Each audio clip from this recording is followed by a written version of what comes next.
السلام علیکم ورحمۃ اللہ وبرکاتہ۔ ایک بہن کا سوال ہے کہ اگر کورٹ میرج درست نہیں ہے شرعی طور پہ تو علماء اس کا رد کیوں نہیں کرتے اور انکار کیوں نہیں کرتے؟ اس پہ نکیر ہونی چاہیے، آواز اٹھانی چاہیے اس کے خلاف، ایسا کیوں نہیں ہے؟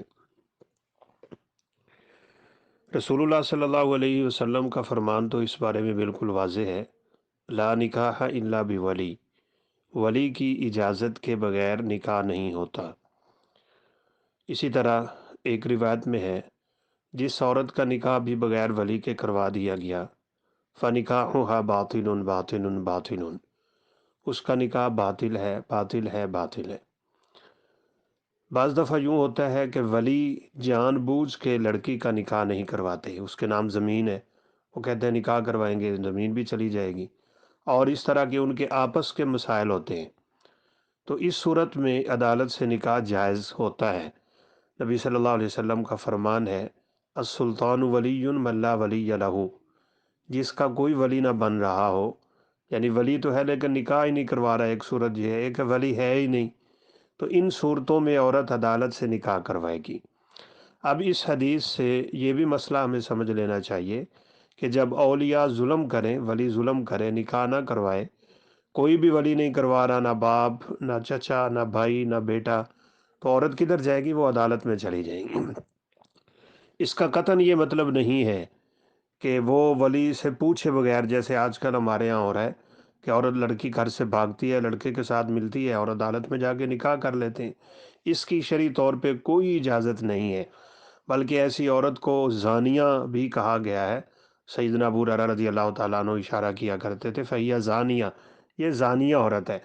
اب رہی بات کہ اس قانون کے خلاف آواز کیوں نہیں اٹھائی جاتی، تو اس میں حقیقت میں کچھ اپنے لوگوں کا ہاتھ بھی ہے۔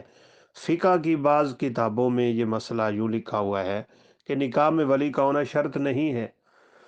جیسے ہمارے ہاں ایک بات مشہور کر دی جاتی ہے، اور ہے بھی اور لوگ کرتے بھی ہیں، کہ کڑی منڈا راضی تے کی کرے گا قاضی، یعنی جب لڑکی لڑکا راضی ہو گئے ہیں تو اب عدالت کیا کرے گی، قاضی کیا کرے گا، مولوی کیا کرے گا، باپ کیا کرے گا؟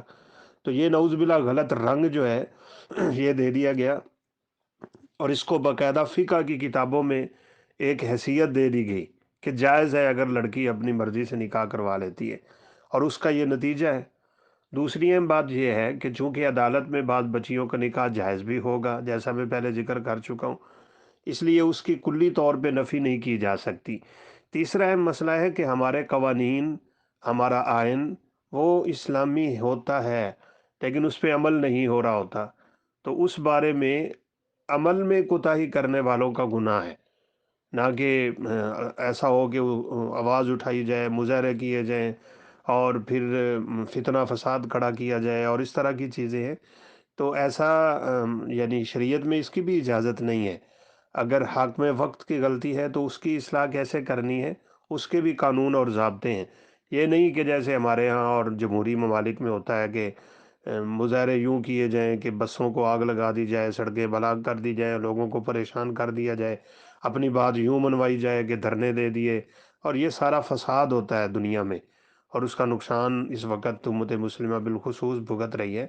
تو اس لیے چونکہ وہاں کچھ اجازت بھی ہے، اور جو کھلے عام کام ہو رہا ہے اس کی اجازت نہیں ہے، اس لیے نہ کھلی انکار ممکن ہے نہ کھلی اقرار ممکن ہے۔ اللہ عالم۔ السلام علیکم ورحمۃ اللہ وبرکاتہ۔